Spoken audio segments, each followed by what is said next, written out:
January 2025 marks a measurable shift in Florida's labor market as the state's unemployment rate reaches 3.7% based on combined state and federal employment data. 12 months earlier, the rate was approximately 3.3%, meaning unemployment increased by 0.4 percentage points in a single year.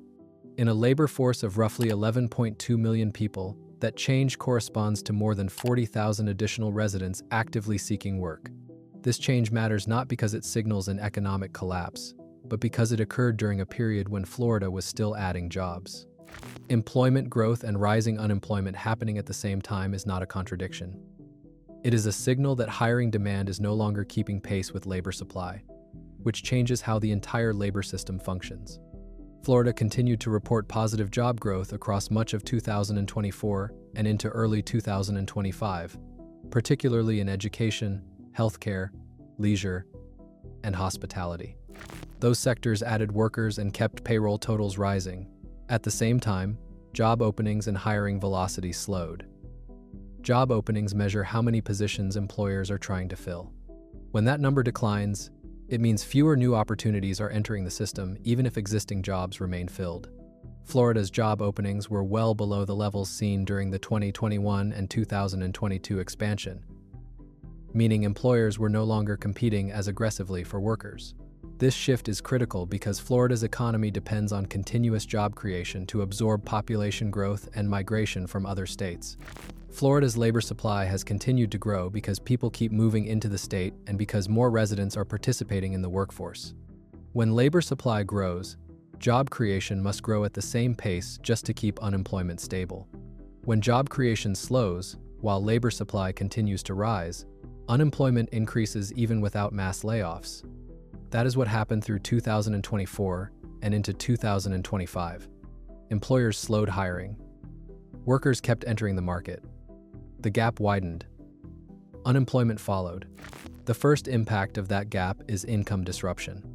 Florida's average wage varies widely by industry, but full-time workers commonly earn between $45,000 and $60,000 per year. When someone becomes unemployed, that income drops sharply.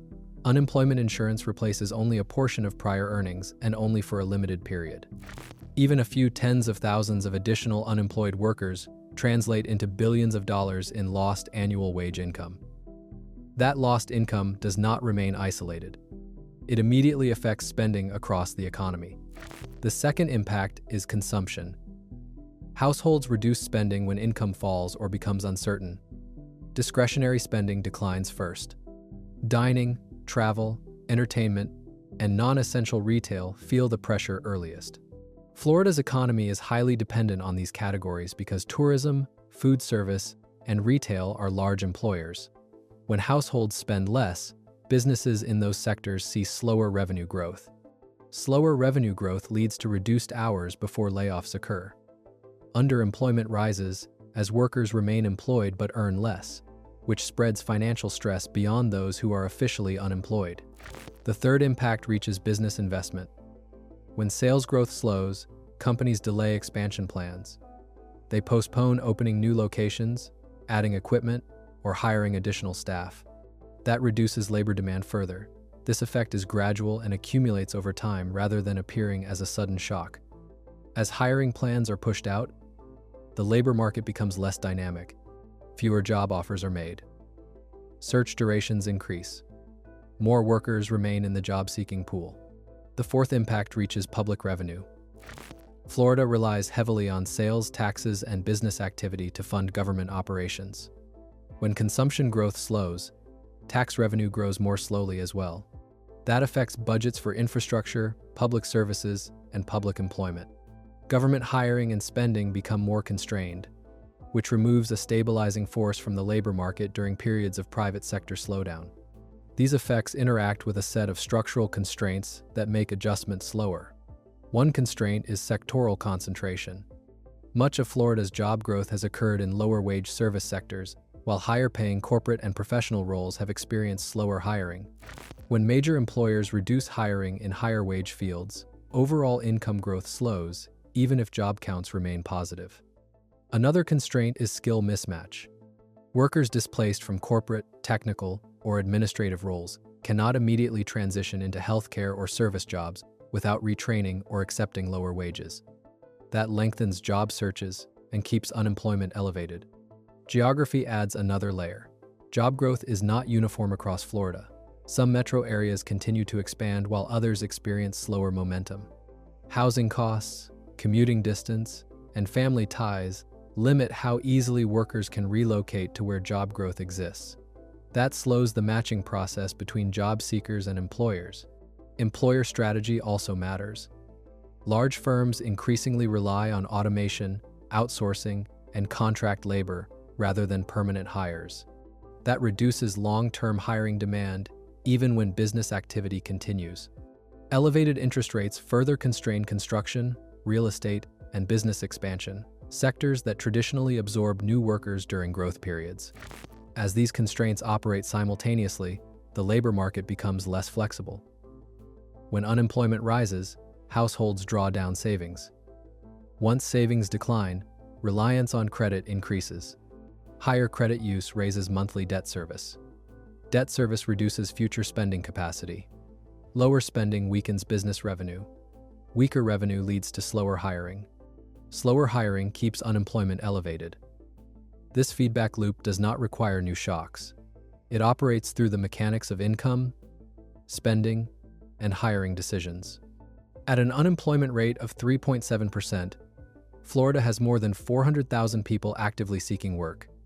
A change of just 0.1 percentage point represents roughly 28,000 people.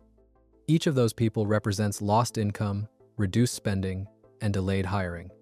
At average wage levels, that scale of unemployment translates into more than $1 billion in annualized income that is not being spent in the economy.